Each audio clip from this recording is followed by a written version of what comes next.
প্রিয় ছাত্রছাত্রীরা সবাই কেমন আছো? আশা করি প্রত্যেকে খুব ভালো আছো। আমি চলে এলাম তোমাদের সঙ্গে অর্ক স্যার। তো আজকে এই ভিডিওটা শুধুমাত্র উচ্চ মাধ্যমিক পরীক্ষার্থীদের জন্য, যারা ফোর্থ সেমিস্টার দেবে। উচ্চ মাধ্যমিক ফোর্থ সেমিস্টারের ছাত্রছাত্রীদের জন্য আজকে আমি আলোচনা করব বাংলায় কি ধরনের প্রশ্ন হতে চলেছে। এক প্রকার সাজেশন ধরে নিতে পারো। আবার অন্যদিক থেকে যদি বলতে হয় যে সাজেশন, এই নতুন সিলেবাসে সত্যি কথা বলতে সাজেশন একটু চাপের। সবার কাছে একই কথা, কিন্তু আমি বলবো খুব একটা চাপের নয়। বোর্ডের তরফ থেকে যে মডেল প্রশ্নগুলো দেওয়া হয়েছে, সদ্য একটা মডেল প্রশ্নের দেয়া হয়েছে, সেটা বা বেশ কয়েকদিন ধরে ঘাটাঘাটি করার পর দেখলাম ভালো করে যদি তুমি প্র্যাকটিস করো এবং বইটা যদি ভালো করে পড়ে যাও, তাহলে কিন্তু তোমাকে কেউ আটকাতে পারবে না। তো বই সর্বোপরি, কিন্তু বই পড়তে হবে। এবং আমি যে প্রশ্নগুলো তোমাদের আজকে দেব, সেইগুলো কিন্তু ভালো করে করে যাও, দেখবে এখান থেকে কমন পাবেই পাবে। প্রশ্নগুলো মনে হবে অনেক স্যার দিয়ে দিয়েছে, কিন্তু দিয়ে যেরকম দিয়েছি তার সুলুক সন্ধানও দেবো যে উত্তর লেখা কেমনভাবে উত্তর লিখতে হবে। মানে একটা প্রশ্ন আমি দেখাচ্ছি, স্ক্রিনে দেখাবো এক্ষুনি। সাজেশন দেওয়ার শুরুর আগে আবারও বলছি, বই কিন্তু খুঁটিয়ে খুঁটিয়ে পড়ো। বই খুঁটিয়ে না পড়লে কিন্তু এই প্রশ্নগুলো যেগুলো আমি দেবো, এগুলোর উত্তর কিন্তু করতে সমস্যা হবে। তো চলো আর বেশি কথা না বাড়িয়ে আমরা এবার স্ক্রিনের দিকে নজর দিই, যেখানে আজকে আমি আলোচনা করব কবিতা, উচ্চ মাধ্যমিক ফোর্থ সেমিস্টারের কবিতা এবং গল্প নিয়ে। এবং আরও কয়েকটি ভিডিও আসবে, তাতে তোমাদের নাটক থাকবে, সাহিত্যের ইতিহাস নিয়ে আলোচনা হবে। তো আর কথা না বাড়িয়ে সরাসরি তাহলে চলে যাওয়া যাক স্ক্রিনে। তো এটা বললাম ভালো করে, কিন্তু তোমাদের সাজেস্ট করছি ভালো করে এই প্রশ্নগুলো অনুশীলন করে যাবে, কিন্তু না হলে কিন্তু লিখতে সমস্যা হবে। তো চলো এবার তাহলে স্ক্রিনের দিকে নজর দিই।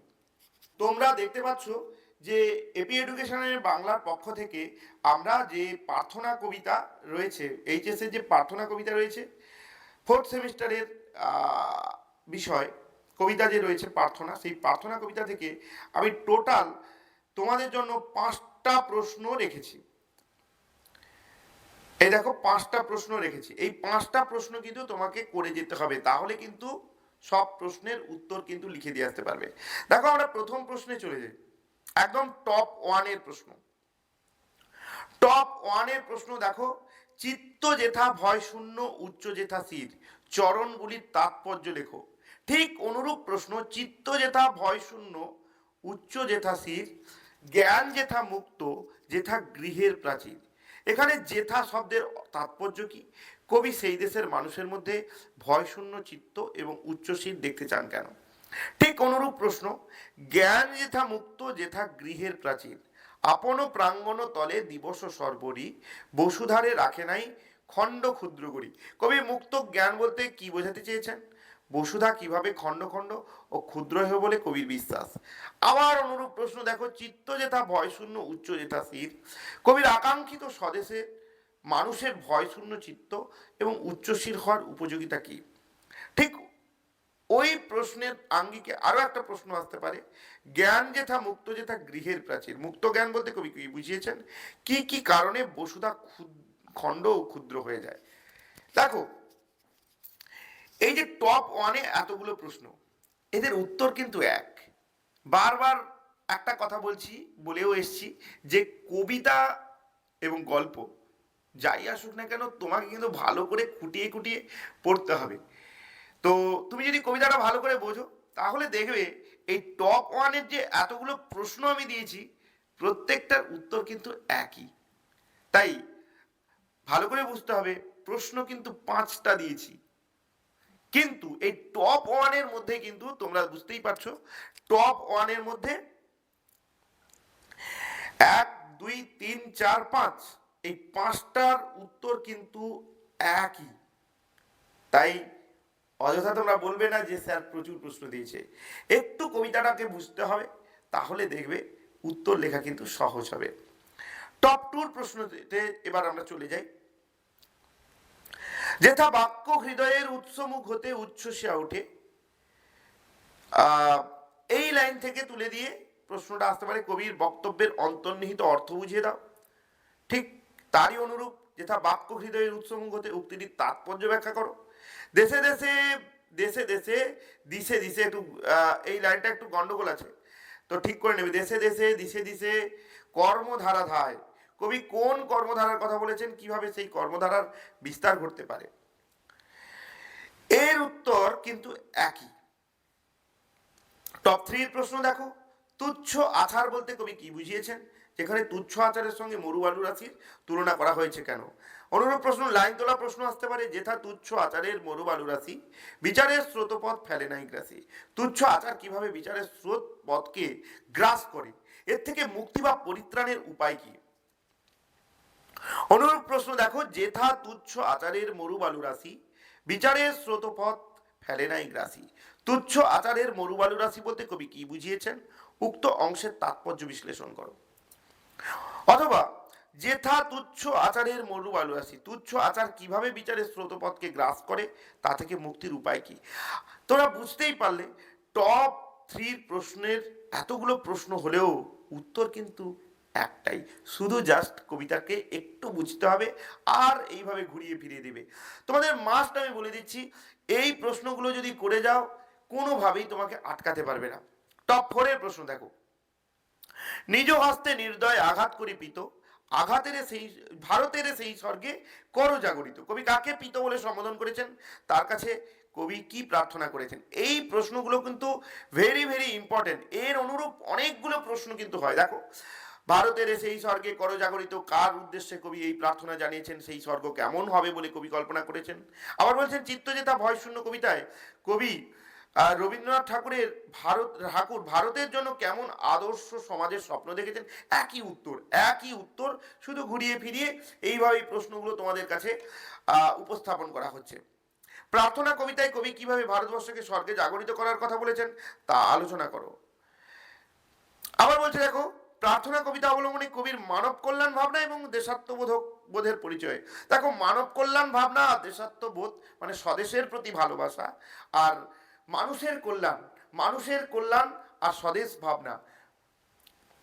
তোমার মন যদি ভালো থাকে, তুমি যদি নিজেকে সুখী করতে পারো, দেশও তো সুখী হবে। দেশ ভালো থাকলে তুমি সুখী হবে। অর্থাৎ স্বদেশ কল্যাণ বা স্বদেশ বোধ, দেশাত্মবোধ আর মানব কল্যাণ দুটো একসাথে, এই একই উত্তরগুলো কিন্তু একই। তারপরে দেখো, কবিতার নামকরণের সার্থকতা এবং বিষয়বস্তু। আবার বলছে নিত্য যেথা তুমি সর্বকর্ম চিন্তা আনন্দের নেতা। নেতা বলতে কবি কাকে বুঝিয়েছেন? কবির ঈশ্বর ভাবনার পরিচয় দাও। নিজ হস্তে নির্দয় আঘাত করি পিত, পিত বলতে কবি কাকে বুঝিয়েছেন, পিতাকে কেন আঘাত করতে হবে? অথবা বলছেন তুমি সর্বকর্ম চিন্তা আনন্দের নেতা। এখানে তুমি বলতে কবি কাকে সম্বোধন করেছেন, তাকে সর্বকর্ম চিন্তা আনন্দের নেতা বলে কেন মনে করেছেন? দেখো, উত্তর একই। একটু তোমাদের বলে দিই যে আমরা এই নামকরণ পর্যন্ত উত্তর একই হবে, আর তারপর থেকে একটু উত্তর একই, জাস্ট একটু ভেঙে ভেঙে উত্তরগুলোকে লিখতে হবে। এই যে কটা উত্তর, এই গেল বিষয়। তোমাদের বলবো, তোমাদের একটু সাজেস্ট করব যে দেখো, 3টে প্রশ্ন, সরি ভুল বললাম, দেখো 3টে কবিতা রয়েছে। 3টে কবিতা থেকে তোমাদের জন্য আসবে দুটো, মানে তোমাদের জন্য দুটো প্রশ্ন কিন্তু আসবে। সেক্ষেত্রে আমি বলবো যে কোনো দুটো কবিতা যদি তুমি ভালো করে যাও তাহলে অসুবিধা হবে না। টার্গেট নিতে হবে দুটো করব, ভালো করব, ঠিক আছে?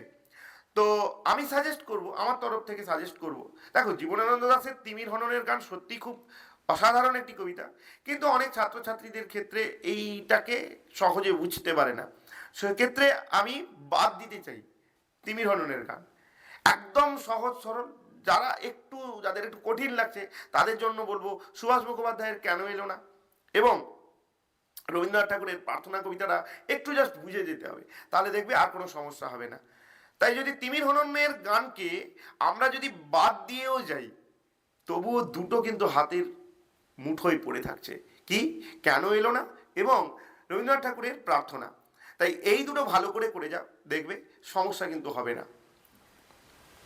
মানে আমি বলতে চাইছি, এই ধরো এরকম প্রশ্ন এলো, প্রার্থনা থেকে একটা প্রশ্ন তুলে দিল, আবার তিমির হননের গান থেকে, আবার ধরো তিমির হননের গান থেকে দিল, প্রার্থনা দিল না, কেন এলো না। কিন্তু আমার দুটো করা আছে, কেন এলো না এবং তিমির হননের গান। সেক্ষেত্রে এই সুবিধাটা একটু পেতে পারো। তাই দুটো কবিতা ভালো করে করে যাও আমার মতে। আমি এরকম জোর করছি না যে তিমির হননের গানটা পড়বে না, এটা একদমই বলছি না। তিমির হননের গানেরও প্রশ্নের সাজেস্টিভ করা আছে, তোমরা করে যেতে পারো। তো এই দুটো অধিকাংশ ছাত্রছাত্রীদের ক্ষেত্রে সহজ লাগে, সেই কারণে বললাম তিমির হননের গান অবশ্যই করতে পারো। দেখো, সুভাষ মুখোপাধ্যায়ের কেন এলো না, এই কবিতা একদম সহজ সরল, জিস্টটা জাস্ট বোঝো। এই জিস্ট এবং কবিতার লাইনের পরতে পরতে কি বলতে চাইছে এটা বুঝে গেলে কিন্তু সমস্ত উত্তর লেখা দেয়। দেখো টপ 1 থেকে কি কি প্রশ্ন দিয়েছি। কেন এলো না কবিতার নামকরণের সার্থকতা। কেন এলো না কবিতায় কবি যে ঘটনার বিবরণ দিয়েছেন তার নিজের ভাষায় আলোচনা, গোটা কবিতার বিষয়বস্তু, কবিতার নামকরণের সার্থকতা এবং পটভূমি আলোচনা করো। টপ 2, হিজিবিজি অক্ষরগুলো একঘেয়ে অবাধ্য। হিজিবিজি অক্ষর বলতে কবি কি বুঝিয়েছেন, সেগুলোকে একঘেয়ে বলার তাৎপর্য কি। যতক্ষণ পুজোর জামা কেনা না হচ্ছে নড়বেই না, প্রসঙ্গ উল্লেখ করো বা নির্দেশ করো, উদ্ধৃতিটির তাৎপর্য বুঝিয়ে দাও। গলির দরজায় গলির দরজায় ছেলেটা দাঁড়িয়ে, কখন গলির দরজায় ছেলেটি দাঁড়িয়েছিল, তার এরূপ আচরণের কারণ কি। হিজিবিজি অক্ষরগুলো একঘেয়ে ব্যাখ্যা করো। সামনের ইতিহাসের পাতা খোলা, ইতিহাসের পাতা খোলা কথাটির তাৎপর্য লেখো। ইতিহাসের বই পড়ায় ছেলেটির মন নেই কেন, মানে ইতিহাস বই পড়ায় ছেলেটির মন নেই কেন। দেখো আমি এটা দিয়ে দিচ্ছি, তোমরা স্ক্রিনশট করে এইগুলো প্র্যাকটিস করতে পারো কিন্তু। আর যাদের পিডিএফ লাগবে অবশ্যই কমেন্ট করে জানাবে, আমি অবশ্যই পিডিএফ দিয়ে দেবো হোয়াটসঅ্যাপে। আমার হোয়াটসঅ্যাপ নাম্বার হচ্ছে 810810187881। অবশ্যই ইউটিউবে কমেন্ট করলে তারপর তুমি পিডিএফটা পেয়ে যাবে। দেখো এরপরে বলছে যতক্ষণ পুজোর জামা কেনা না হচ্ছে, যতক্ষণ পুজোর জামা কেনা না হচ্ছে নড়বেই না, প্রসঙ্গ সহ তাৎপর্য আলোচনা করো। কবি এমন কথা বলার কারণ কি বা এমন কথা বলেছেন কেন। আবার বলছে কিসের পুজো আজ, পুজোর বর্ণনা দাও। প্রসঙ্গত বালকটির কৌতূহলের কারণ নির্দেশ করো। মা এখন বুনতে বসে কেবলই ঘর ভুল করছে, কোন প্রসঙ্গে এ কথা বলা হয়েছে, ভুল হওয়ার কারণ ব্যাখ্যা করো। বাবা কাছ থেকে তাড়াতাড়ি না ফেরায় মায়ের উদ্বেগ যেভাবে ধরা পড়েছে কবিতা অবলম্বনে লেখো। কড়ার গায়ে খুন্তিটা আজ একটু বেশি রকম নড়ছে, কখন এমন পরিস্থিতির সৃষ্টি হয়েছিল, উদ্দিষ্ট ব্যক্তির মানসিক অবস্থার পরিচয় দাও। এরপরে দেখো মানুষটা এখনো কেন এলো না, কখন কার মনে এরূপ প্রশ্নের উদয় হয়েছিল, তার এরূপ আশঙ্কার কারণ কি। টপ 4 প্রশ্ন, এখন রেডিওয় খবর বলছে, রেডিওয় কি ধরনের খবর বলছে বলে তুমি মনে করো এবং তার প্রতিক্রিয়া কি হয়েছিল। মানুষটি এখনো কেন এলো না, এখন কার মনে এরূপ প্রশ্নের উদয় হয়েছিল, তার এরূপ আশঙ্কার কারণ কি। অথবা আর এখন রেডিওয় খবর বলছে, রেডিও কি ধরনের খবর বলছে বলে তুমি মনে করো এবং তার প্রতিক্রিয়া কি হয়েছিল। এই ধরনের প্রশ্ন কিন্তু দিতে পারে। একটু এগিয়ে গিয়ে দেখবে বলে টপ 5 প্রশ্ন যেটা চলে আসছে, একটু এগিয়ে গিয়ে দেখবে বলে ছেলেটা রাস্তায় পা দিল। এই দৃশ্যের আড়ালে লুকিয়ে থাকা মর্মান্তিক সত্যটি বিশ্লেষণ করো। খুট করে একটা শব্দ হলো ছিটকিনি খোলার, ছিটকিনি খোলা হয়েছিল কেন, এর ফলাফল কি হয়েছিল। মৃত্যুর পাশ কাটিয়ে বাবা এলো, মৃত্যুর পাশ কাটিয়ে বাবা বলতে কি বোঝানো হয়েছে, মৃত্যুর পাশ কাটিয়ে বলতে কি বোঝানো হয়েছে, বাবা এলেন কিভাবে, বাবা এলেন কিভাবে, ছেলে এলো না, উদ্ধৃতিটির প্রসঙ্গ সহ তাৎপর্য বিশ্লেষণ করো। ছেলেটা দেখে আসতে গেল, ছেলেটা কি দেখে আসতে গিয়েছিল, তার পরিণাম কি হয়েছিল। এটাও কেটে দাও, এটাও কেটে দেবে কারণ আগেরটাই দিয়েছি, অনেকটা কমে যাচ্ছে। তাহলে এই কটা প্রশ্ন কিন্তু ভালো করে করে যাবে, বুঝতে পারলে, তাহলে কিন্তু আর অসুবিধা হবে না। আবারও আমি সাজেস্ট করছি প্রার্থনা এবং কেন এলো না যারা করেছো তারা এইগুলো ভালো করে করে যাও, দেখবে আসবেই আসবে, আমার সাজেশন মিলিয়ে নেবে। এরপরে চলো তিমির হননের গান। জীবনানন্দ দাশের খুব গুরুত্বপূর্ণ এবং অসাধারণ একটি কবিতা তিমির হননের গান। তিমির হননের গান থেকে কিন্তু প্রশ্ন আসার সম্ভাবনা খুবই প্রবল, আর ও দুটো থেকে তো যে কোনো একটা আসবেই, আমি বলে দিলাম। তো তিমির হননের গান থেকে কিন্তু প্রশ্ন আসতেই পারে, মানে কমন একটা জায়গা, এটা বলে দিচ্ছি, তিমির হননের গান থেকে প্রশ্ন আসার সম্ভাবনা খুব খুব প্রবল, আর ও দুটো থেকে তো যে কোনো একটা আসছেই। কিন্তু তোমাকে এই কবিতাটার বিষয়বস্তু, অন্তর্নিহিত অর্থ না বুঝলে কিন্তু সমস্যায় পড়বে।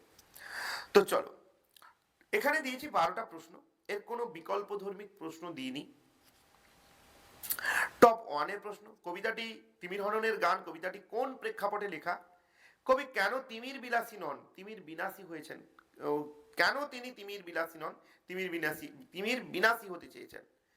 কবিতায় সমাজ সভ্যতার যে অবক্ষয়ের চিত্ররূপ অঙ্কিত হয়েছে তা কিভাবে কবির ব্যক্তিগত জীবনযাত্রার সঙ্গে মিশ্রিত তা আলোচনা করো। কবিতাটির নামকরণের সার্থকতা বিচার করো।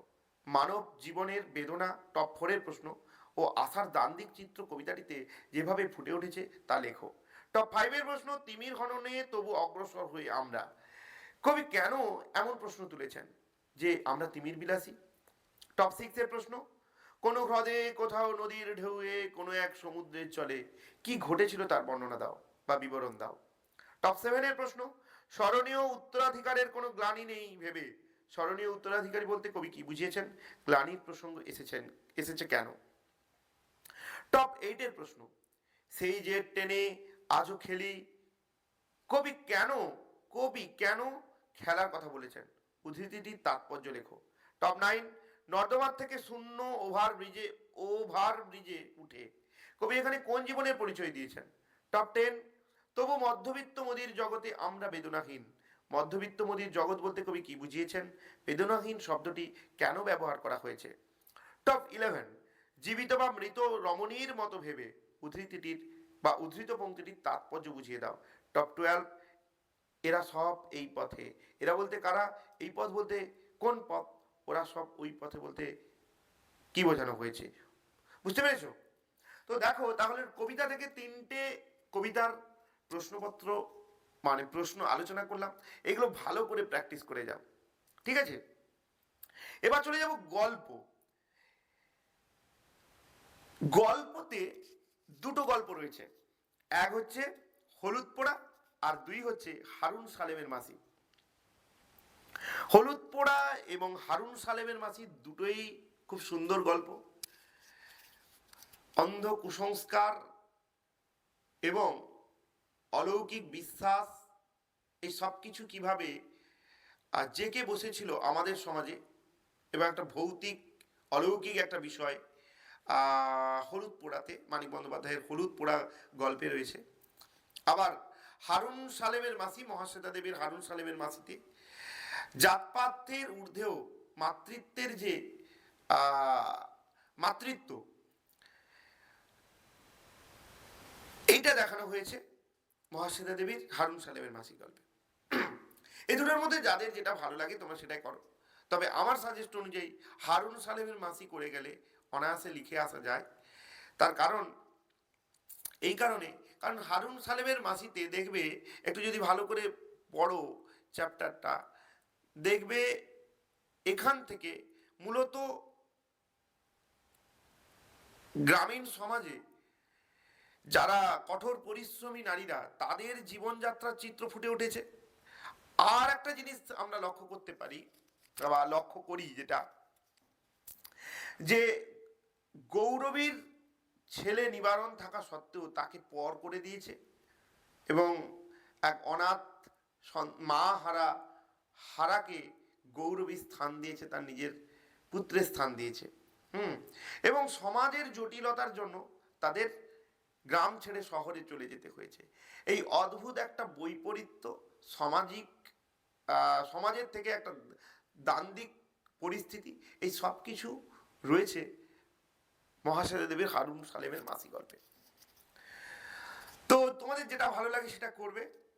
তো চলো আজকে হারুন সালেমের মাসির প্রথম আমি চলে যাই হারুন সালেমের মাসি প্রশ্নে। টপ 1 বেশ কয়েকটা প্রশ্ন দিয়েছি, এগুলোর উত্তর কিন্তু একই টাইপের। গৌরবের শুকনো বুকে যেন কিসের ঢেউ লাগলো। গৌরবীর পরিচয় দাও। গৌরবীর মাতৃত্বের সামনে জাতপাতের সংস্কার কেন অর্থহীন হয়ে ওঠে? হারুন সালেমের মাসি গল্প অবলম্বনে লেখো। এরপরের প্রশ্ন, নিজেকে বড় প্রয়োজনীয় মনে হলো। হঠাৎ কোন কথা শুনে গৌরবীর নিজেকে বড় প্রয়োজনীয় মনে হয়েছিল? গৌরবের এমন অনুভূতির কারণ বিশ্লেষণ করো। অথবা কিন্তু সংস্কারাচ্ছন্ন এক গ্রাম্য হিন্দু মহিলা হিসেবে তার যে সাম্প্রদায়িক গোঁড়ামি ছিল, হারার প্রতি টান তাকে তা থেকে মুক্ত করতে পেরেছিল। এখানে কোন মহিলার কথা বলা হয়েছে? হারার প্রতি টানের কারণে তার কিভাবে পরিবর্তন ঘটেছিল। অথবা হারুন সালেমের মাসি গল্প অবলম্বনে গৌরবীর মাতৃত্ব রূপের পরিচয় দাও। এরপরে চলে যাব হারুন সালেমের মাসি গল্পে গৌরবের মধ্যে যে চিরন্তন মাতৃসত্তা লেখিকা যেভাবে ফুটিয়ে তুলেছেন তা বিশ্লেষণ করো। অথবা হারুন সালেমের মাসি গল্পে গৌরবী চরিত্রটি নিয়ে আলোচনা করো। ওকে, এই গেল টপ 1 এর প্রশ্ন। উত্তর দেখবে একই টাইপের। টপ 2 এর প্রশ্ন, মা ললেনা মাসি। ললেনা মাসি, ডেকে ডেকে দেখলাম মা রা দেয় না। বক্তা কে? কোন ঘটনার পর সে মাসির কাছে এসেছিল? বক্তার এই উক্তির মধ্যে দিয়ে তার মানসিক অবস্থার পরিচয় দাও। অথবা দেখো, শাক পাতা গুগলি তুলতে হারার মার উপরেই ওর নির্ভর। এখানে কার নির্ভরতার কথা বলা হয়েছে? হারার মা কিভাবে তাকে সাহায্য করত, তাদের এই নির্ভরতার কারণ ব্যাখ্যা করো। অথবা ছেলে নিবারণের তাচ্ছিল্য এবং দুর্ব্যবহার তার মনে যে ক্ষতের সৃষ্টি করেছিল, তার প্রতি মাতৃহীন হারার নির্ভরশীলতা তাকে প্রলেপ দিতে পেরেছিল। বক্তাকে উক্তিটির আলোকে গৌরবী এবং নিবারণের সম্পর্কের স্বরূপ বিশ্লেষণ করো। অথবা হারুন সালেমের মাসি গল্প অবলম্বনে হারা চরিত্রটি লেখো। এছাড়া গৌরবে ওর নিড়ানি আর থলি খুঁজছিল। নিড়ানি আর থলি শব্দ দুটির অর্থ কি? গৌরবী এ দুটি কেন খুঁজছিল? টপ 3 এর প্রশ্ন, যোশী কখনো কারো কাছে হাত পাতে না, বা এই টাইপের একটা লাইন রয়েছে। ওর অঙ্গ জ্বলে। কোন প্রসঙ্গে ওর অঙ্গ জ্বলে উঠেছিল? তার জীবনের এই অভিজ্ঞতার কারণ ব্যাখ্যা করো। যোশীরা হাঁটে না ছোটে, এই মন্তব্যের আলোকে যোশী চরিত্রটি সংক্ষেপে বিশ্লেষণ করো।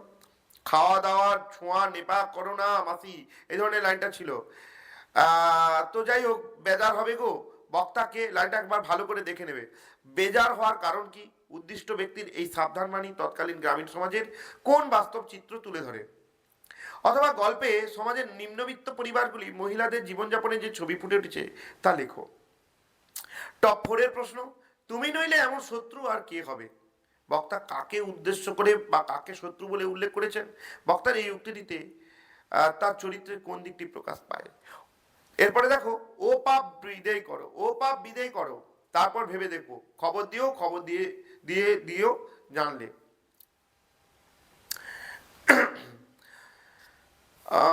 বক্তা কি? কোন বিষয়টি এখানে পাপ বলা হয়েছে? বক্তার এই মন্তব্যের মধ্যে দিয়ে তৎকালীন সমাজের কোন চিত্র ফুটে উঠেছে? টপ 5, খুব খুব গুরুত্বপূর্ণ একটা লাইন, ভেরি ভেরি ইম্পর্টেন্ট আমার মতে, যে নাকি সব গরিবের স্বর্গ আসলে এক। কার এমন এরূপ মনে হয়েছে? উদ্দিষ্ট ব্যক্তির ভাবনার কারণ বিশ্লেষণ করো। ঈশ্বরের জিনিস তো, শাকে পাতায় দোষ নেই। খুব গুরুত্বপূর্ণ লাইন। বক্তা কে? কোন প্রসঙ্গে তার এই ভাবনা এসেছিল? এই ভাবনার মধ্যে দিয়ে গৌরবের জীবনের কোন সত্য প্রতিফলিত হয়েছিল? ঈশ্বরের জিনিস তো শখে হয়ে গেছে, এটা হবে শাকে পাতায় দোষ নেই, এমন মন্তব্যের কারণ কি? ভেরি ইম্পর্টেন্ট আর একটা প্রশ্ন দেখো, এই তো স্বর্গ, তার স্বর্গ আর হারার, এখানে হারার হয়ে গেছে, হারার মার স্বর্গ কি এক হতে পারে? স্বর্গ সম্পর্কে গৌরবের এমন ভাবনার কারণ কি? সব গরিবের স্বর্গ এক হওয়ার তাৎপর্য লেখো। টপ 6 এর প্রশ্ন, খুব গুরুত্বপূর্ণ একটা লাইন, এখান থেকে প্রশ্ন আসার সম্ভাবনা প্রবল। সেখানে একবার মিশে যেতে পারলে আর কোনো ভয় থাকে না। কে কোন প্রসঙ্গে একথা বলেছে? উক্ত ব্যক্তির সৃষ্টি বা সৃষ্ট পরিস্থিতি থেকে উত্তরণ পেতে চেয়েছেন কেন? ওই একই প্রশ্নের উত্তর দেখো, শহরে গৌরবী আর হারার সমাজ অনেক বড়। ভেরি ভেরি ইম্পর্টেন্ট আর একটা লাইন, গৌরবী আর হারার সমাজ বলতে কি বোঝানো হয়েছে? শহরে তাদের সমাজ অনেক বড় কেন? শহরে গৌরবী আর হারার সমাজ অনেক বড় সমুদ্রের মতো, শহরে তার সমাজ সমুদ্রের মতো কেন? মন্তব্যটির তাৎপর্য বিশ্লেষণ করো। এছাড়া দেখো, টপ 7-এ রয়েছে গল্পের নামকরণের সার্থকতা, অর্থাৎ হারুন সালেমের বাসি নামকরণের সার্থকতা বা ছোট গল্প হিসেবে এটি কতটা সার্থক। টপ 8-এর প্রশ্ন, ও ঘর তুলেছিল যেমন কোঠাবাড়ি বলে মাটিতে থুতু ফেলেছিল। তাৎপর্য বিশ্লেষণ করো, কারা কখন মাটিতে থুতু ফেলেছিল এবং কেন। দেখো, হারুন সালেমের মাসি থেকে প্রশ্ন, এই কটা প্রশ্ন ভালো করে আলোচনা করলাম। বারবার টেক্সট পড়ো আর এই উত্তরগুলো সলভ করে নাও, দেখবে এইখান থেকেই প্রশ্ন আসতে বাধ্য। এবার আমরা চলে যাব হলুদ পোড়া থেকে। যারা হলুদ পোড়া করছো তাদের জন্য বেশ কয়েকটা প্রশ্ন আমি রেখেছি। আজকে আমরা শুধুমাত্র গল্প এবং কবিতা নিয়ে আলোচনা করলাম। এর পরের ভিডিওতে আলোচনা করব নাটক নিয়ে। ঠিক আছে, তো হলুদ পোড়াতে কি কি প্রশ্ন রয়েছে দেখো। টপ 1 এর প্রশ্ন, ছোট গল্প হিসেবে হলুদ পোড়া গল্পটি কতদূর সার্থক তা নিজের ভাষায় আলোচনা করো। টপ 2, হলুদ পোড়া গল্প অবলম্বনে নবীন চক্রবর্তী সম্পর্কে কি জানতে পারো লেখো। নবীন কোন দুর্বুদ্ধি থেকে বিরত হতে চেয়েছেন বা বিরত করতে চেয়েছেন। টপ 3, হলুদ পোড়া গল্প অবলম্বনে ধীরেন চরিত্রটি বিশ্লেষণ করো। গ্রামীণ কুসংস্কারের আবর্তে ধীরেনের চরিত্রের বিবর্তন আলোচনা করো। টপ 4, হলুদ পোড়া গল্প অবলম্বনে শান্তির চরিত্রটি বিশ্লেষণ করো। অশরীরী আত্মার উপদ্রব থেকে পরিবারকে সুরক্ষা দিতে শান্তি কি কি ব্যবস্থা গ্রহণ করেছিল। টপ 5, গাঁশুদ্ধ লোক যেন অপ্রস্তুত হয়ে রইল। কোন ঘটনার প্রেক্ষিতে গাঁশুদ্ধ লোক অপ্রস্তুত হয়ে রইল। টপ 6, দাওয়াটি যেন স্টেজ। কোন দাওয়ার কথা বলা হয়েছে, সেখানে যে ম্যাজিক আমদানি করা হয়েছিল তা নিজের ভাষায় লেখো। টপ 7, কুঞ্জ অন্য একটি প্রক্রিয়ার আয়োজন করেছিল। কেন এই আয়োজন, প্রক্রিয়াটির কার্যকর করা সম্ভব হলো না কেন। টপ 8, দাঁড়া হারামজাদা তোকে ফাঁসি কাটে ঝোলাচ্ছি, কে কাকে এ কথা বলেছিল, এই হুমকির দৃশ্যপট আলোচনা করো। টপ 9, মথুর বাবুর সামনে গিয়ে দাঁড়াতে লজ্জা হচ্ছে, বক্তার এমন মনোভাবের কারণ নিজের ভাষায় লেখো। টপ 10, দুটি খুনের মধ্যে সম্পর্ক আবিষ্কার করার জন্য প্রাণ সকলে ছটপট করে, এই মন্তব্যের সমাজ মানসিকতার যে পরিচয় ফুটে উঠেছে তা বিশ্লেষণ করো। টপ 11, বাস পাততে হবে না, কে কাকে বাস পাততে নিষেধ করেছে, এর পেছনে বক্তার উদ্দেশ্য কি ছিল। টপ 12, আমি বলাই চক্রবর্তী, শুভ্রাকে আমি খুন করেছি, বক্তব্যের পিছনে গ্রামীণ কুসংস্কার এবং মনস্তাত্ত্বিক বিকার মানুষকে কিভাবে গ্রাস করেছে তা আলোচনা করো। এই গেল আমাদের আজকের গল্প এবং কবিতা থেকে সাজেশন। তোমরা ভালো করে এগুলো প্র্যাকটিস করে যাও। আমি তোমাদের আশা দিচ্ছি যে অবশ্যই এই সব জায়গাগুলো থেকে প্রশ্ন আসবেই আসবে, আসতে বাধ্য। ঠিক আছে, এবার এর পরের ভিডিওতে, নতুন আরেকটি ভিডিওতে আমরা নাটক, সাহিত্যের ইতিহাস, রচনা নিয়ে আলোচনা করব। ততক্ষণে ভালো থেকো আর এইগুলো ভালো করে প্র্যাকটিস করো। নতুন ভিডিও খুব তাড়াতাড়ি আসছে। ভিডিওটি যদি ভালো লাগে অবশ্যই কমেন্ট করে জানাও। আর যাদের অসুবিধা আছে, কোন কোন বিষয়ে অসুবিধা আছে, বা এই যে প্রশ্নগুলো দিলাম এই প্রশ্ন নিয়ে যদি তোমাদের কোনো সমস্যা থাকে যে স্যার এই প্রশ্নগুলোর উত্তর কেমন লিখবো, সেটাও কিন্তু আমি জানাবো যদি তোমরা কমেন্ট করো। আর পিডিএফটা নিতে গেলে অবশ্যই কমেন্ট করতে হবে তোমাকে। ইউটিউব আমাদের যে কমেন্ট বক্স রয়েছে, কমেন্ট করতে হবে। তারপর তুমি তোমার ফোন নাম্বারটা ওখানে লিখে দেবে, আমি সেখানে তোমার পিডিএফ দিয়ে দেবো। ঠিক আছে, আজকের মতো এই পর্যন্ত। ভালো থেকো আর সবাইকে ভালো রেখো আর মন দিয়ে পড়ো।